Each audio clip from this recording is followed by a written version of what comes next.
ఇస్తానని ఎన్నికల్లో పోటీ చేయించారని చెబుతూ ఇప్పుడు తనను బలి పశువును చేశారని వాపోయారు. తాను చైర్మన్ రేస్ లో ఉన్నట్లు చెప్పుకొచ్చారు. బీసీని కావడం వల్లే చైర్మన్ పదవి ఇవ్వడం లేదని ఆరోపించారు. తనకు అన్ని పార్టీల మద్దతుందని చైర్మన్ గా ఎన్నికవుతానని ధీమా వ్యక్తం చేశారు యాదగిరి.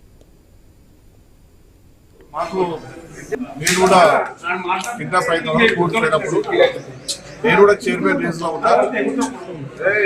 నాకు అన్ని పార్టీల వారు సపోర్ట్ వినియోగించుకున్నా. ఆయన ఏం చేసిందంటే ఎలక్షన్ స్వేచ్ఛగా జరగాలి, ఎవరు కూడా ఎగ్జాంపుల్ చేసి కోర్టు దిక్కొద్దు, ఎక్కడ నిర్బంధించాలని ఆర్డర్ ఇచ్చాడు. ఇది కోర్టు ఆర్డర్.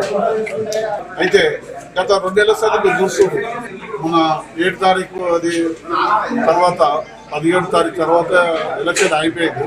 అప్పటి సంది ఇప్పటి వరకు కూడా నిర్బంధించడం. ఇప్పుడు 11:30 ఎలక్షన్ 11కి రారాలు 12:30కే వస్తారు. ఎందుకంటే వాళ్ళకి అంత డౌట్ ఉన్నది, ఎవరన్నా మాట్లాడితే లేదు జారిపోతారు, ఎవరంత భయం ఉన్నది. అంత భయంతో వాళ్ళు ఎలక్షన్లో పోట్లాడుతున్నారు. స్వేచ్ఛగా పోటీ చేద్దాం, స్వేచ్ఛగా తీసుకుందాము, అది మన హక్కు. అది మాకు నేను కూడా కింద ప్రయత్నంలో పూర్తిపోయినప్పుడు నేను కూడా చైర్మన్ రేస్ లో ఉన్నా. హైదరాబాద్ శివారు ఇబ్రహీంపట్నంలో మున్సిపల్ చైర్మన్ ఎన్నిక వేడి నెలకొంది. భారీ భద్రత మధ్య ఎన్నికలకు ఏర్పాటు చేశారు రాష్ట్ర ఎన్నికల అధికారులు. ఇక ఈ సందర్భంగా కౌన్సిలర్ ఆకుల యాదగిరి మరోసారి ఆవేదన వ్యక్తం చేశారు. స్వేచ్ఛగా ఓటు వేసేలా అధికారులకు వినతి పత్రం అందజేశారు. ఆయన చైర్మన్ పదవి ఇస్తానని ఎన్నికలో పోటీ చేయించారని చెబుతూ ఇప్పుడు తనను బలి పశువును చేశారని వాపోయారు.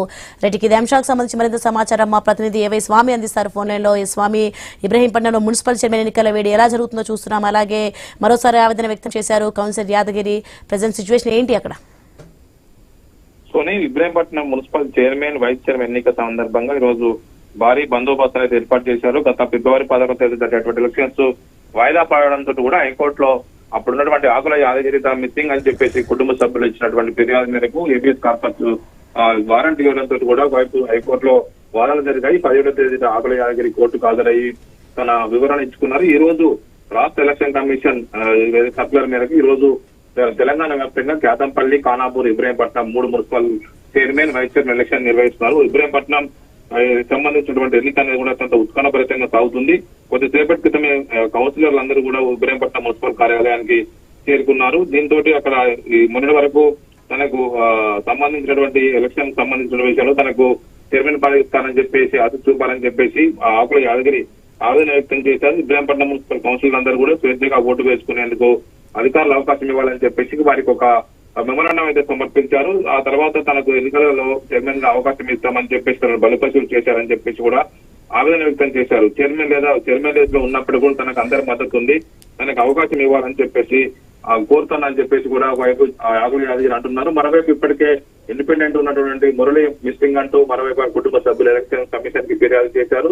మొత్తానికైతే హైడ్రామా నడుమ ఒకవైపు ఒకటి వెనక ఒక సస్పెన్స్ థ్రిల్లర్ లాగా ఈ ఎలక్షన్ కొనసాగుతూ ఉంది. బీఆర్ఎస్ పార్టీకి 14 మంది కౌన్సిలర్ల మద్దతు ఉన్నది. 13 మ్యాజిక్ ఫిగర్ కాక 14 మంది మా మద్దతు మాకు ఉన్నదని చెప్పేసి బీఆర్ఎస్ పార్టీ అంటుంది. మరోవైపు ఇటు కాంగ్రెస్ పార్టీకి సంబంధించి దాదాపుగా సరైన మద్దతు లేని కారణంగానే ఇలాంటి రాజకీయ డ్రామాలు ఆడుతున్నారని చెప్పేసి బీఆర్ఎస్ నేతలు కాంగ్రెస్ వాళ్ళని ఆరోపిస్తుంటే, కాంగ్రెస్ వాళ్ళు బీఆర్ఎస్ పైన వాళ్ళందరూ కూడా కిడ్నాప్ చేశారు, బలవంతంగా క్యాంపుల్లో పెట్టారని చెప్పేసి కూడా కాంగ్రెస్ వాళ్ళు ఆరోపిస్తున్నారు. ఇటు ఎమ్మెల్యే ఒకవైపు మల్రెడ్డి రంగారెడ్డి, మాజీ ఎమ్మెల్యే మంచిరెడ్డి కిషన్ రెడ్డి, మంచిరెడ్డి కుమారుడు మంచిరెడ్డి ప్రశాంత్ రెడ్డి బంటి వీళ్ళంతా కూడా క్యాంపులు నిర్వహిస్తున్నారని చెప్పేసి ఒకరిపై ఒకరు ఆరోపణలు చేసుకున్నారు. గత ఫిబ్రవరి 16వ తేదీ జరిగినటువంటి వ్యవహారంలో ఒకరిపై ఒకరు కేసులు కూడా నమోదైనాయి. దీనికి సంబంధించిన విషయంలో కోర్టు దాకా వెళ్ళినప్పుడు నేపథ్యంలో అప్పుడు ఎలక్షన్ ప్రాసెస్ కొనసాగుతున్న సమయంలోనే హైకోర్టు నుంచి ఆదేశాలు రావడంతో కూడా ఎలక్షన్ ప్రాసెస్ ఆగిపోయింది. ఈ రోజు ఎన్నిక ప్రక్రియ కొనసాగుతుంది. 12:30 గంటల సమయంలో ఓటింగ్ ప్రక్రియ జరుగుతుంది.